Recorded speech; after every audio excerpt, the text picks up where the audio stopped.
Humans are resilient. Yeah.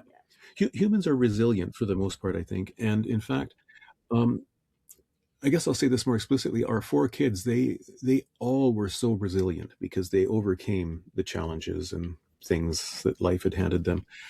And it was actually that example of their resilience that I kind of was the inspiration of my first novel.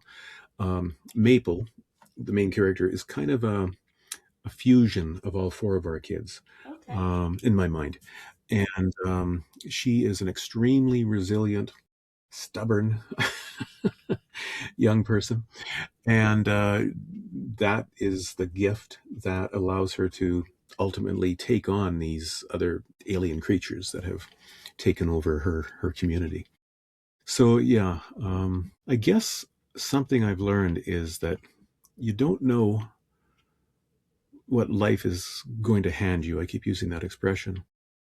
But what we can do, and this goes back to Marcus Aurelius, an ancient Roman uh, emperor, who said, "What we can control our reaction to things."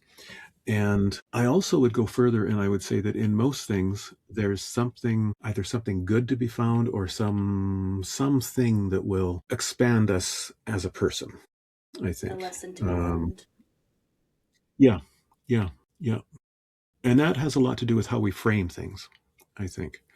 Uh, it's easy to get down, you know, and the world has always been, full of challenges, and we don't know what it was like to live through the Black Plague or the First World War.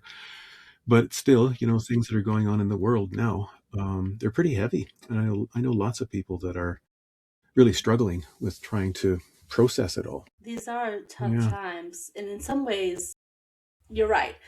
There were some really serious, hard times during the wars, the world wars, during Black Plague. Hmm. But Yeah. I feel like, in some respects, today's world is, if not as difficult, I'm going to word this Hmm. wrong. It feels more difficult. It feels like you see and hear more people struggling today than maybe we've Hmm. heard. And maybe it's because we're being more communicative. Maybe that's the difference. But you hear Yeah. more people Yeah. suffering depression, so more of the anxieties, younger people taking things into their hands. And maybe it's because I'm in the medical world. I don't know that. But Hmm. it Hmm. feels like these times are either more challenging or we're just more vocal Yeah. about it. Yeah. And I think they're more challenging because they're more complicated. I think. I mean, I'm not an expert, but if I imagine, let's say, the life of a peasant in 16th century England, it's a pretty straightforward life. You go out and you put your seed in, and you look after your horses and your oxen and things like that. But you don't have. It's almost like there was so much out of their control. Whether they got sick or cancer or whatever, that couldn't really worry about that. And now we have such complicated lives, so many things that we either think we need to be juggling or we're expected to juggle.